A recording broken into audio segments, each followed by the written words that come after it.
February 14, 1942. Converse Laboratory Basement, Harvard University. The Chemical Breakthrough. A match flickered in the darkness as Professor Louis Fieser ignited a small sample of jellied gasoline. The flame didn't explode like ordinary fuel. It clung, burned, and refused to die. Aluminum naphthenate and aluminum palmitate, Fieser noted in his laboratory journal, creates a gel consistency similar to applesauce, then thickens to rubber. The 42-year-old organic chemistry professor set down his pen and reached for the secure telephone. What he had just created would change the nature of warfare in the Pacific. A weapon that could penetrate the deepest caves, breach the strongest bunkers, destroy what bombs could not touch. Professor Fieser had no idea that his Valentine's Day discovery would lead to the most devastating incendiary campaign in military history.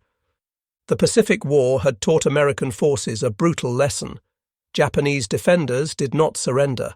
They dug in, fortified, and fought from positions that conventional weapons couldn't destroy. The volcanic islands of the Pacific offered perfect defensive terrain. Caves honeycombed through rock, concrete bunkers reinforced with coral, underground passages stretching for miles. Iwo Jima alone contained 11 miles of subterranean fortifications. Okinawa's defenders had turned ancient burial tombs into machine gun nests. Conventional bombs bounced off. Artillery shells barely scratched the surface. Something new was needed, something that could reach into the depths where Japanese soldiers waited. The answer came from an unlikely source. A Harvard chemistry professor who had been working on synthetic rubber when war broke out. A man who initially opposed developing poison gas, but swallowed his pride when his country called. Louis Frederick Fieser, born in Columbus, Ohio, on April 7, 1899, who had spent years synthesizing vitamin K and studying blood coagulation, was about to become the father of modern incendiary warfare. The first field test occurred on July 4, 1942, not in some remote military facility, but on Harvard's soccer field between the business school and the stadium. Fieser placed 45 pounds of his new compound into a shallow pool of water. Cambridge Fire Department stood by nervously. Tennis players on nearby courts had no idea what was about to happen. The white phosphorus igniter triggered the napalm. Flaming globs of gel erupted into the air, splashing into the water where they continued burning. The tennis players yelped and scattered. The gel stuck to everything it touched. Water couldn't extinguish it. It burned at temperatures ranging from 800 to 1,200 degrees Celsius. Fieser's calculations were precise. His new weapon burned 6 times hotter than thermite. Unlike gasoline, which exploded in a massive fireball, napalm projected in a tight stream that could be directed into cave openings, bunker slits, pillboxes. The aluminum soap compounds gave it a consistency that made it stick to surfaces, to uniforms, to skin. Standard incendiary bombs achieved kills in 1 attack out of 60 attempts in early trials. Napalm achieved success in 1 attack out of 3. The statistics were compelling, but the chemistry was revolutionary. Production began immediately at Nuadex Products. By mid-April 1942, they had developed a brown, dry powder that looked harmless enough. Mixed with gasoline, it transformed into something terrifying. The Chemical Warfare Service ordered thousands of tons. Dow Chemical ramped up production. By 1943, America was producing 500,000 pounds of napalm. By 1944, that number had risen to 8 million pounds. The M69 incendiary bomb was designed specifically for napalm deployment. Each bomb weighed 6.2 pounds and contained jellied gasoline that would spray across a 15-foot diameter. 38 M69s were packed into an E-46 cluster bomb.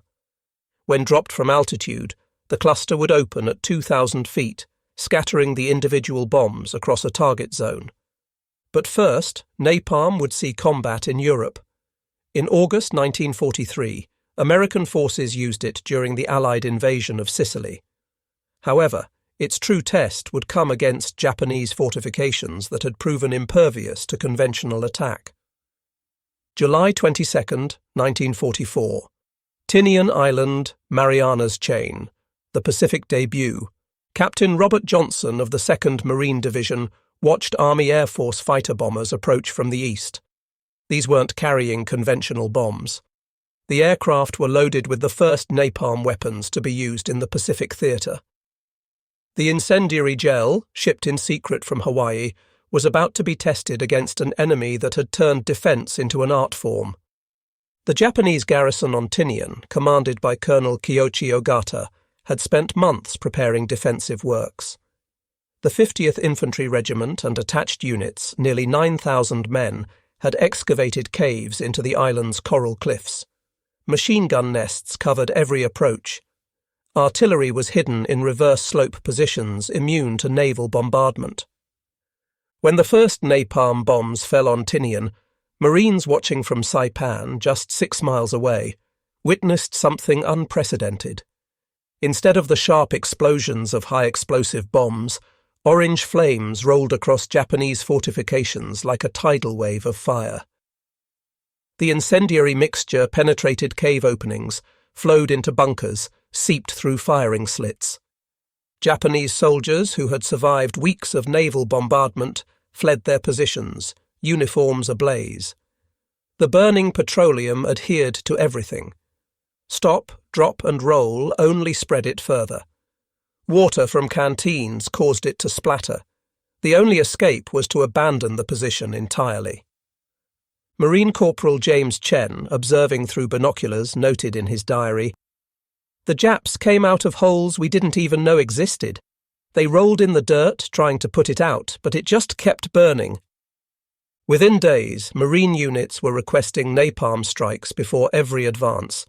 Japanese emplacements that had required hours of costly assault to neutralize were cleared in minutes. Tinian fell on August 1st. Of the 9,000 Japanese defenders, only 313 survived. The success on Tinian was just the beginning. On Saipan, Marine flame tank operators had discovered that portable flamethrowers achieved similar effects at close range. The M2 flamethrower could project thickened fuel up to 40 yards, but the operators, carrying 70 pounds of fuel on their backs, had a casualty rate exceeding 90% once they revealed their position. The solution came from Navy Seabees, who modified Sherman tanks with CBH-1 flamethrowers. These Zippo tanks, as Marines called them, could project liquid fire up to 150 yards while providing armour protection for the operators. 8 such tanks landed on Iwo Jima on February 19, 1945. What happened next would demonstrate napalm's terrifying effectiveness against the most fortified positions in the Pacific. February 23, 1945. Iwo Jima, the volcanic inferno. Corporal Herschel Woody Williams crept toward a Japanese pillbox, dragging his M2 flamethrower through volcanic ash. His unit had been stopped by interlocking fields of fire from concrete emplacements. Artillery hadn't worked. Naval gunfire had failed. Conventional assault meant suicide. Williams could see the barrel of a Japanese Type 92 machine gun protruding from a firing slit. Bullets sparked off the steel tanks on his back, 20 yards, 15 yards. At 10 yards, he triggered the igniter. A stream of thickened fuel shot through the slit. The bunker became a furnace. Temperatures inside exceeded those of a crematorium in seconds. The concrete itself began to crack from thermal shock. Steel reinforcement bars warped and bent. The machine gun's barrel turned cherry red, then white, then melted. No one inside could have survived more than seconds. Williams crawled to the next position, an underground complex connected by passages. He noticed a ventilation shaft, barely 6 inches wide. The flamethrower nozzle fit perfectly. One trigger pull sent flaming gel flowing through the entire system. Japanese soldiers emerged from hidden exits 50 yards away, their bodies wreathed in flames that couldn't be extinguished. In 4 hours, Williams neutralized 7 major fortifications. Positions that had stopped an entire Marine regiment were cleared by one man with a flamethrower. He would receive the Medal of Honor for his actions, but the real hero was the weapon he carried. Lieutenant General Tadamichi Kuribayashi, the Japanese commander on Iwo Jima, had spent a year turning the island into a fortress. His defensive doctrine was simple: make the Americans pay for every yard with blood. His 21,000 troops had excavated miles of passages through solid volcanic rock. They had stockpiled food, water, and ammunition for a months-long siege. Kuribayashi had studied American tactics, knew their reliance on superior firepower. He positioned his defences on reverse slopes where naval guns couldn't reach. He forbade suicidal banzai charges, ordering his men to fight from fortified positions until death. He believed he had created an impregnable defence. He had not accounted for napalm. The modified Sherman tanks arrived on the second day of battle. Captain Frank Caldwell of the 26th Marines watched the first Zippo tank advance on an underground fortress that had resisted 2 days of assault. The tank's flamethrower erupted, sending a stream of burning petroleum 100 yards into the cave mouth. The incendiary mixture flowed like water, finding every passage, every chamber, every hiding place. The whole mountain seemed to exhale smoke, Caldwell reported. Then we heard the screaming. Japanese soldiers emerged from caves, their clothing and skin aflame. Those who made it out were cut down by Marine riflemen. Those who stayed inside were incinerated.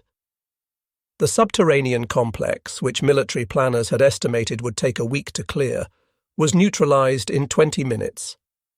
The 8 flame tanks on Iwo Jima consumed 10,000 gallons of thickened fuel per day. Each tank required a support team of Seabees for maintenance and refueling. Electricians mate Joseph Kissel and shipfitter J.T. Patterson worked around the clock to keep the weapons operational, often under enemy fire. The psychological impact was immediate. Japanese soldiers who had fought fearlessly against conventional weapons fled at the sight of flame tanks. Radio intercepts revealed growing panic in Japanese communications. Words like demon fire and dragon tanks appeared in decoded messages. Private Toshio Yamada, one of the few Japanese survivors of Iwo Jima, later testified, "We were trained to die for the Emperor. We were prepared for bullets, shells, even bayonets. But the fire was something else. It came into our caves like a living thing. You couldn't fight it. You couldn't hide from it. It found everyone."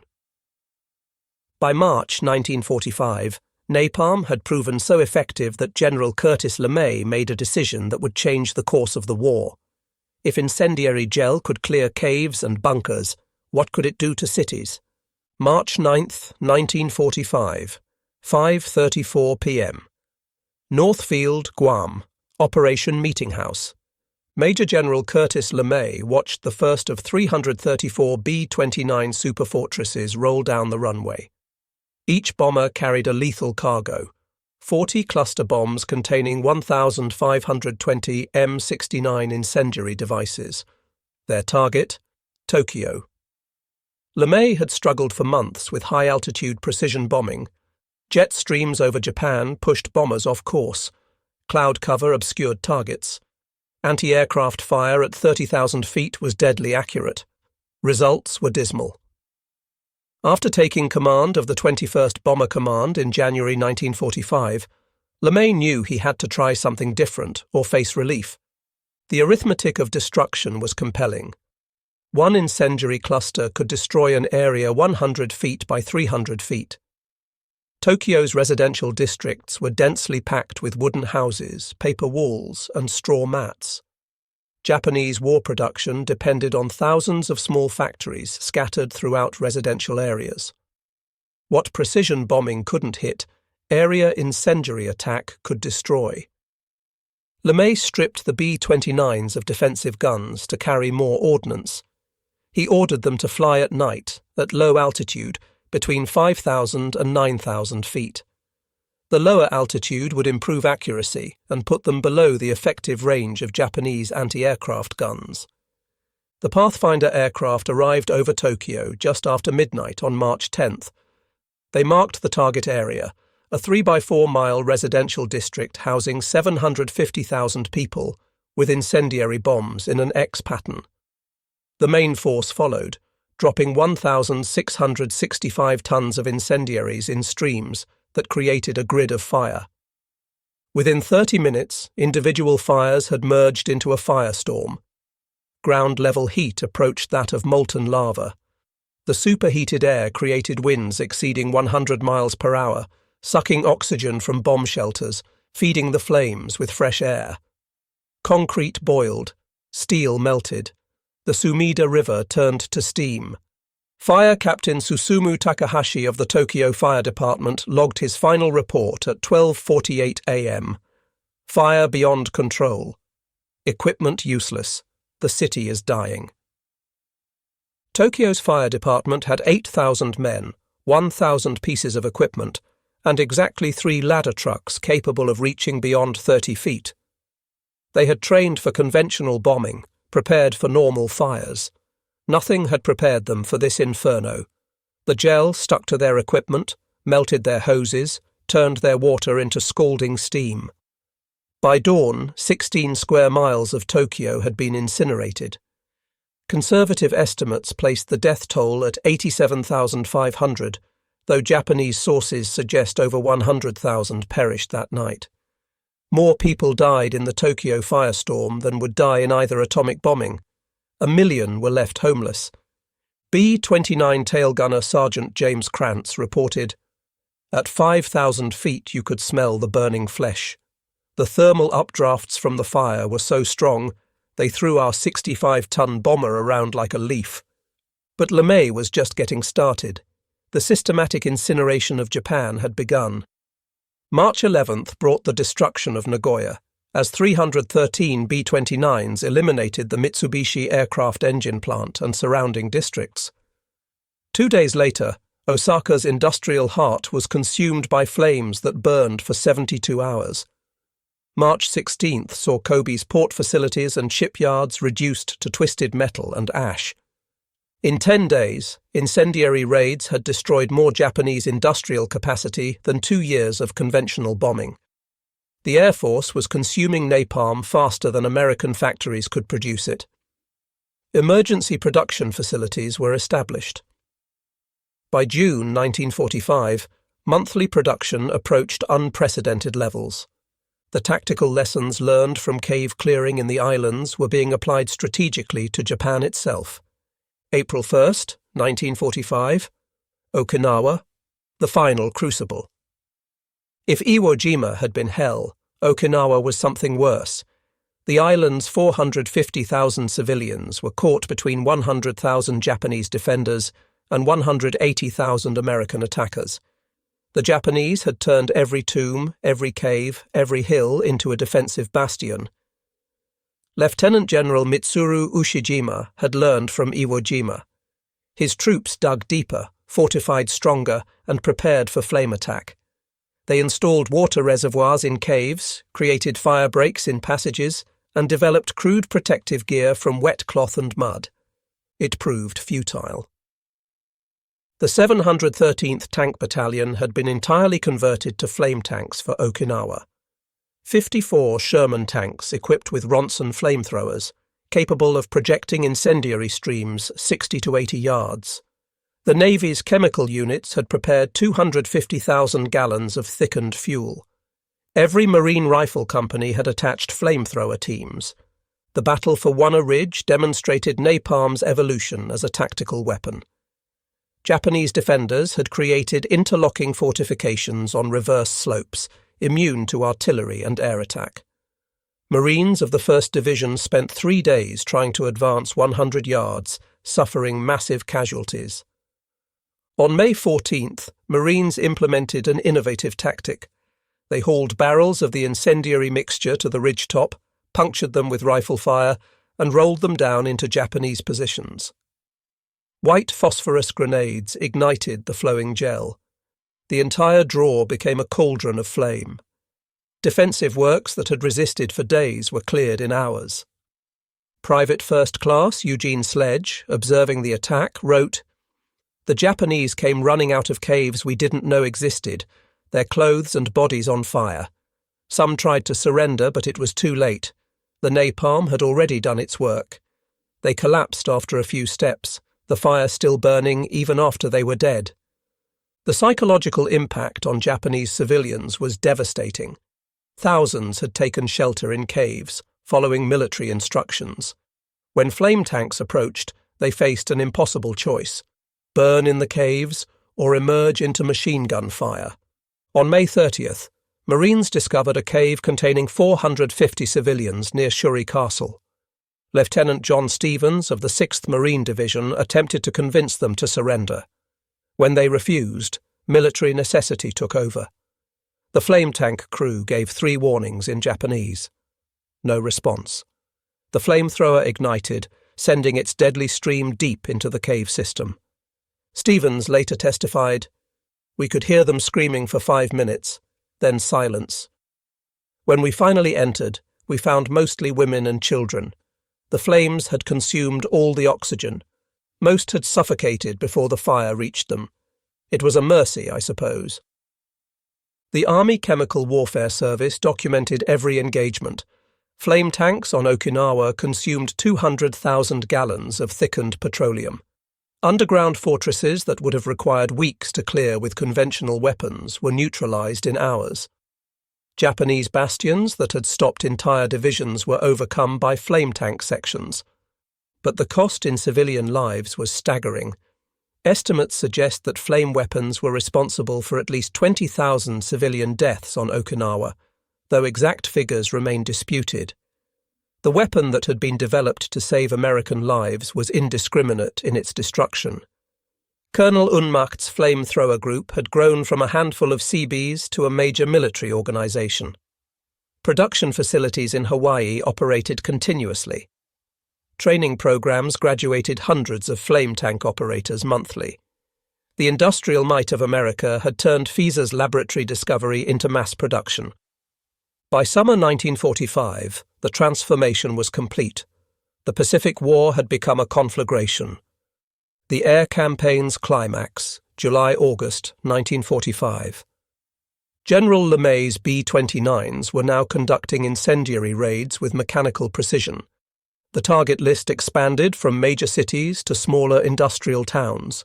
Intelligence identified 180 Japanese urban areas suitable for firebombing. By late July, 67 cities had been attacked with varying degrees of destruction, some losing entire districts, others suffering damage to key industrial areas. The scope of destruction defied comprehension. Each B-29 could carry 40 cluster bombs. A 300-plane raid could deliver nearly 500,000 individual incendiary devices. Every bomb created a pool of flame 15 feet in diameter that burned for 6 minutes at temperatures that could melt aluminum. Japanese firefighting doctrine had completely collapsed. Throughout July, city after city was targeted. Fukui lost 60% of its urban area on July 19th. Matsuyama saw 3/4 consumed on July 26th, while Tsu suffered 85% destruction on July 28th. The systematic campaign continued with industrial efficiency, each raid perfecting the techniques learned from the previous one. Japanese industrial production plummeted. Workers refused to enter factories, knowing they were targets. Transportation systems collapsed as rail yards burned. Food distribution failed as warehouses were incinerated. The home front that had sustained Japan's war effort for 4 years was dying under cascading waves of petroleum flame. Prince Fumimaro Konoe, former Prime Minister, wrote in his diary, "The Americans have found our weakness. We built a nation of wood and paper. Now they are burning it down city by city. There is no defense against this demon fire." The Japanese military attempted countermeasures. They created firebreaks by demolishing entire city blocks. They built underground shelters with multiple exits. They distributed primitive protective equipment made from treated cloth. None of it worked. The burning petroleum found its way into every shelter, every hiding place, every refuge. Dr. Yoshio Nishina, Japan's leading physicist, was tasked with developing defences. His report to the Imperial General Headquarters was bleak. The gel's adhesive properties make it impossible to remove once ignited. Its combustion temperature exceeds our material's tolerance. The only defence is to prevent the enemy from delivering it. Since we have lost air superiority, there is no defence. August 1st, 1945. Preparations for invasion. Operation Downfall, the invasion of Japan, was scheduled for November. Military planners studied the lessons of Iwo Jima and Okinawa. Japanese defensive preparations on Kyushu were extensive. Intelligence identified 10,000 caves, 5,000 bunkers, and elaborate underground networks.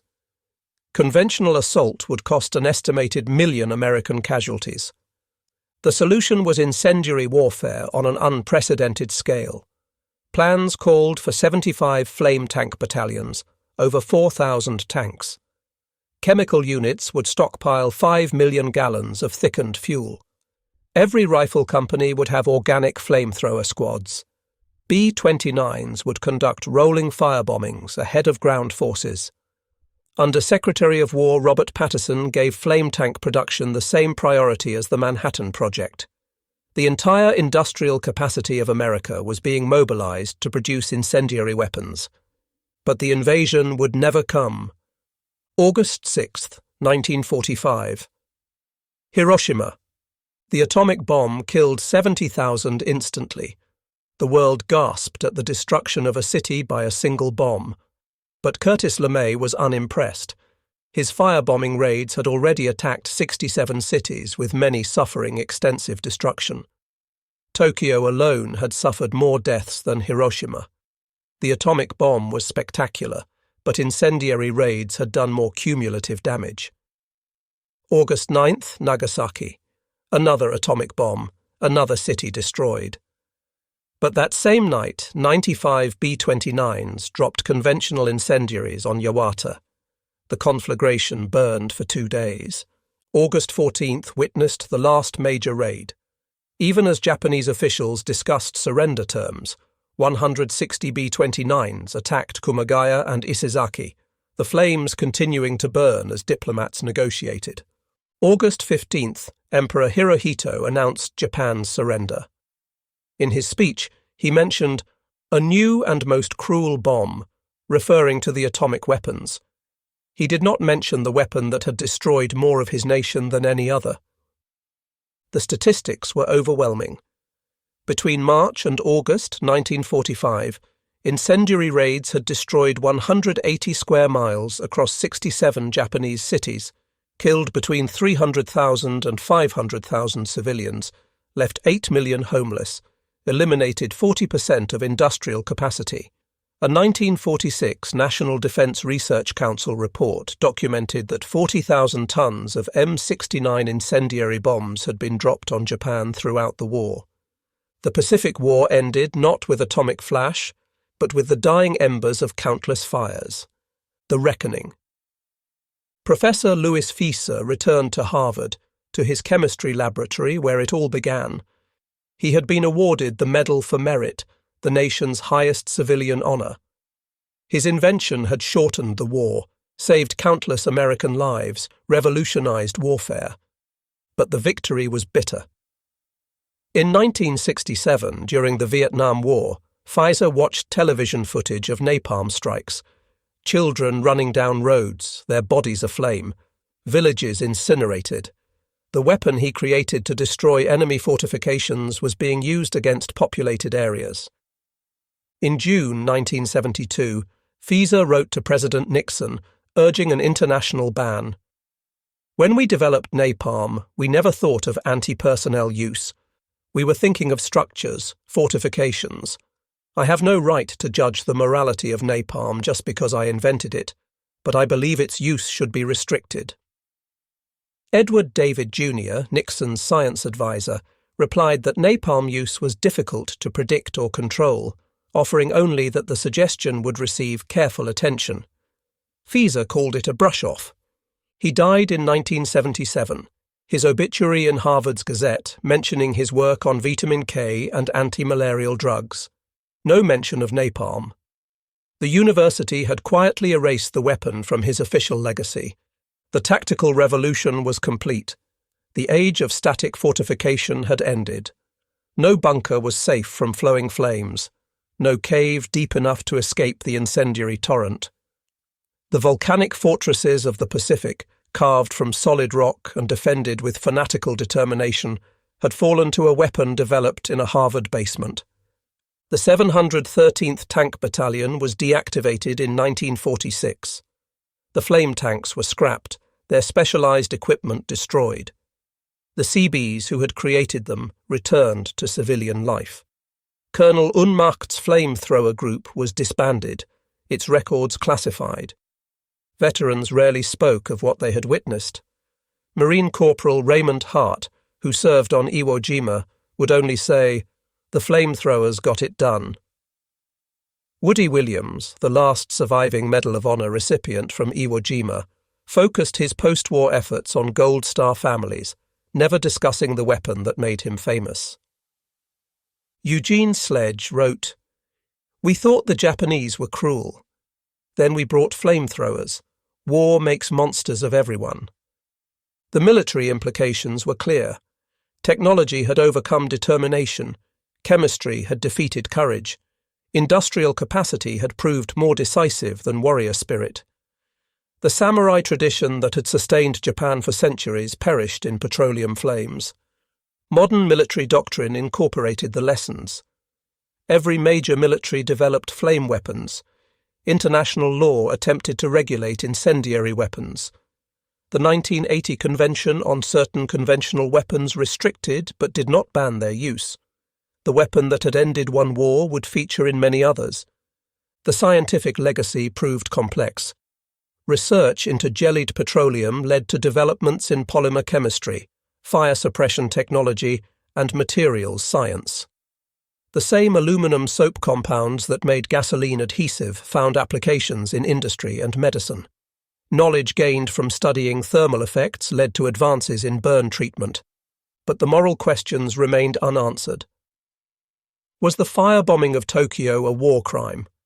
Were the civilian deaths on Okinawa justified by military necessity? Did incendiary warfare shorten the conflict enough to justify its horrors? Historians continue to debate these questions, finding no easy answers. Japanese survivors formed the Association of Tokyo Air Raid Victims, documenting testimonies, preserving memories. Museums in Tokyo, Osaka, and Kobe display melted artifacts, photographs of devastation, lists of victims. School children learn about the night of black snow when burning debris fell like dark precipitation. The transformation of warfare was complete. The Pacific War had begun with torpedo planes at Pearl Harbor and ended with the systematic incineration of Japan. Between those events, the nature of combat had fundamentally changed. Individual skill and courage still mattered, but technology and industrial production determined outcomes. In the caves of Iwo Jima, coral formations show scorch marks from flame tanks, still visible 8 decades later. On Okinawa, sealed caves contain the remains of those who chose death over surrender to the flames. In Tokyo, memorial parks mark areas where entire neighborhoods vanished in single nights. Professor Fieser's formula was elegantly simple.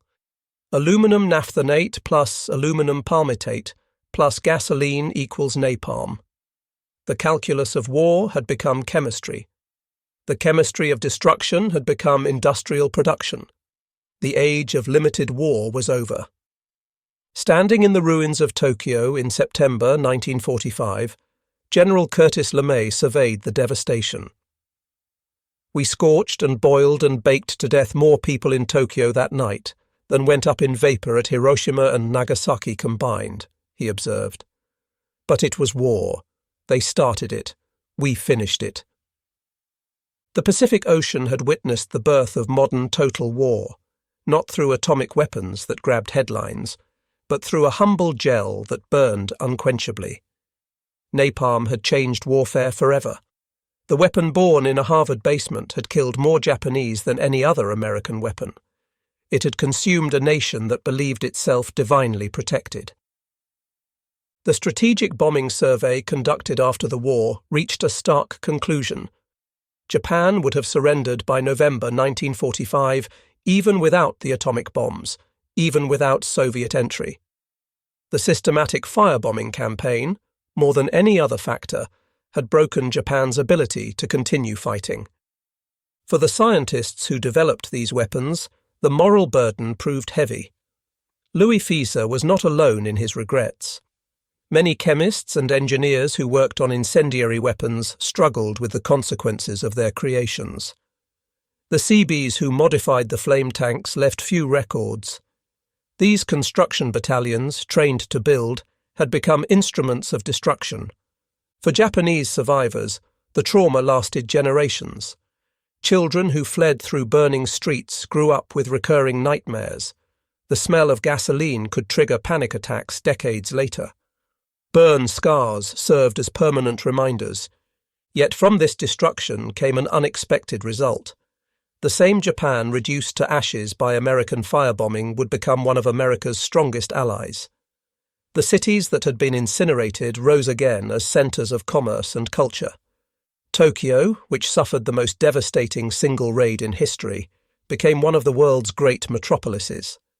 In military academies worldwide, the Pacific firebombing campaign is studied as both a masterpiece of strategic execution and a cautionary tale about the nature of total war.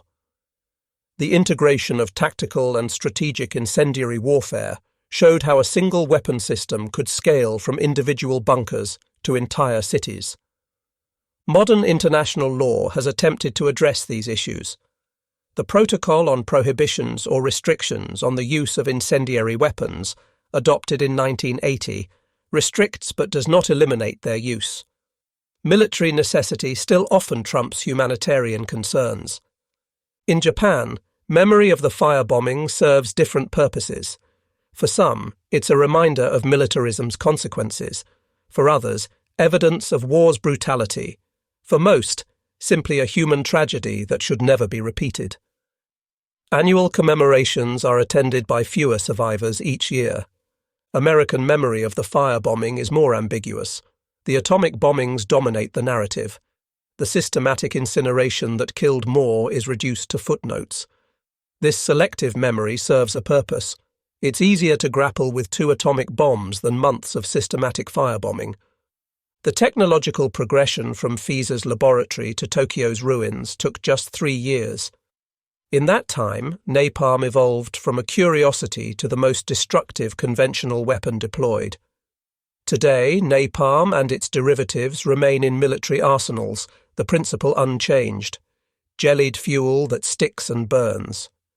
Professor Fieser spent his final years teaching and writing chemistry textbooks with his wife Mary. He rarely spoke of napalm, preferring to focus on other achievements. But the weight of his creation never left him. In private moments, he wondered what might have been different. These were pointless questions, he knew, if not him, someone else.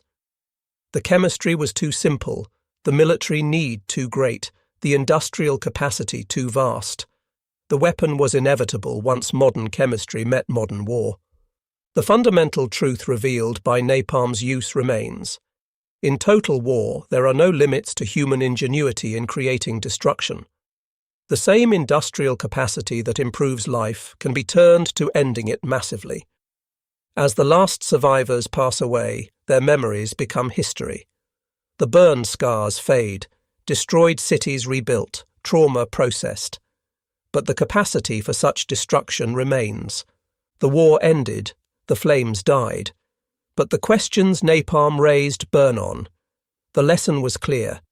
In the age of total war, victory belonged to those who could produce the most terrible weapons and possessed the will to use them. Japan's defensive positions, carved from volcanic rock and defended with suicidal courage, had collapsed under American incendiary assault. The Fortress Pacific had burned, and from its ashes arose the modern world, forever changed by a weapon born in a university laboratory, tested on a soccer field, and deployed across an ocean of islands until it consumed an empire.